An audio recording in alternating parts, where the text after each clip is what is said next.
Jangan lupa subscribe.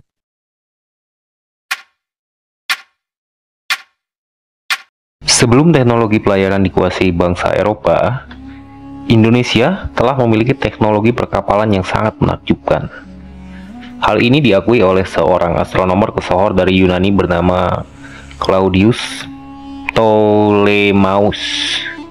Menyebutnya Kolandiaponta yang berarti kapal dari Sumatera atau Jawa. Sejarahnya bermula di era 1500-an ketika orang Jawa dikenal menguasai kawasan Asia Tenggara dengan menguasai jalur rempah antara Maluku, Jawa, dan Malaka.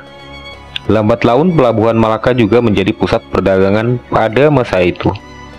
Pada abad ke-8, perkapalan Nusantara pun mencapai puncak kejayaannya ketika orang Jawa berhasil membuat kapal terbesar dalam sejarah dunia. Orang Jawa menyebutnya jung, yang dalam bahasa Jawa kuno berarti perahu.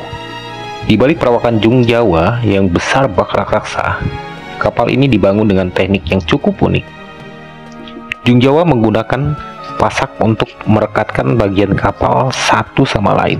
Kapal ini terdiri dari 4 tiang layar dan dinding besar yang merupakan gabungan dari 4 lapis kayu jati. Jung Jawa juga menggunakan bermacam layar, mulai dari 2 layar hingga 4 layar besar, lengkap dengan sebuah busur besar sebagai kemudi angin. Kapal raksasa ini tercatat dalam laporan sejarah abad 16 yang ditulis oleh Gaspar Correia. Dalam catatan itu, ia menceritakan tentang kapal raksasa dari Jawa yang tidak mempan ditembak meriam terbesar. Dari 4 lapis papan kapal, hanya 2 saja yang bisa ditembus. Pada abad ke-14, kapal Jung Jawa semakin dikenal oleh para pelaut di dunia. Kapal-kapal tersebut digunakan secara besar-besaran oleh Kerajaan Majapahit sebagai kapal angkut militer. Jumlah terbesar Jung Perang Majapahit mencapai 400 kapal yang dikelompokkan menjadi 5 armada. Kapal-kapal itu mampu menampung hingga 800 prajurit dengan panjang mencapai 50 depa atau setara 100 meter. Untuk ukuran kecil, kapal ini memiliki panjang 33 meter dengan kapasitas 121 prajurit. Seiring berjalannya waktu, Jung Majapahit mengalami alih fungsi. Melihat kapasitasnya yang cukup besar, kapal ini akhirnya juga dijadikan sebagai kapal dagang. Niccolo da Conti pada abad ke-15 menggambarkan kargo Jawa tersebut memiliki ukuran yang lebih besar dari kapal terbesar bangsa Portugis pada masa itu, yaitu kapal Flor de la Mar. Menurut buku Majapahit Peradaban Maritim yang ditulis oleh Irwan Joko Nugroho, Jung Jawa memiliki ukuran 4 hingga 5 kali lipat kapal Flor de la Mar. Bahkan kapal Jung bisa memuat komoditas hingga 2000 ton.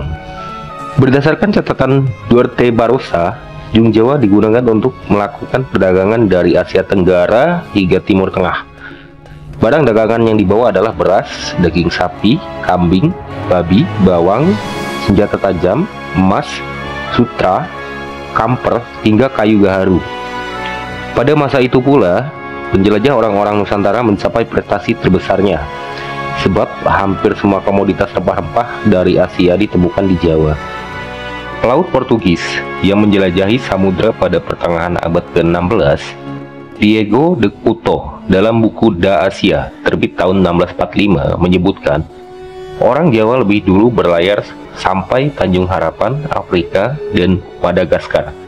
Ia menemukan penduduk Tanjung Harapan awal abad ke-16 berkulit coklat seperti orang Jawa. Mereka mengaku keturunan Jawa, kata Couto. Sebagaimana dikutip Anthony Reid dalam buku sejarah modern awal Asia Tenggara. Di era Majapahit, Majapahit juga memiliki armada angkatan laut yang tangguh di bawah pimpinan Empu Nala yang memiliki kejeniusan tinggi pada zamannya. Dalam buku Hikayat Raja-Raja Pasai disebutkan, Jung Jawa digunakan untuk menyerang Pasai. Ekspedisi militer terbesar kedua, invasi Singapura pada 1398, Majapahit mengerahkan 300 jung dengan tidak kurang dari 200.000 orang, lebih dari 600 orang di setiap jung. Kapal raksasa Jung Jawa yang cukup tersohor pada masanya, sayangnya tidak banyak diketahui oleh masyarakat Indonesia saat ini. Gagalnya regenerasi kekuasaan Mataram disebut-sebut sebagai salah satu penyebab terkikisnya peradaban kapal Jung. Semoga bermanfaat dan yang sudah subscribe, saya doakan semoga kita selalu dalam lindungan Allah Subhanahu wa Ta'ala.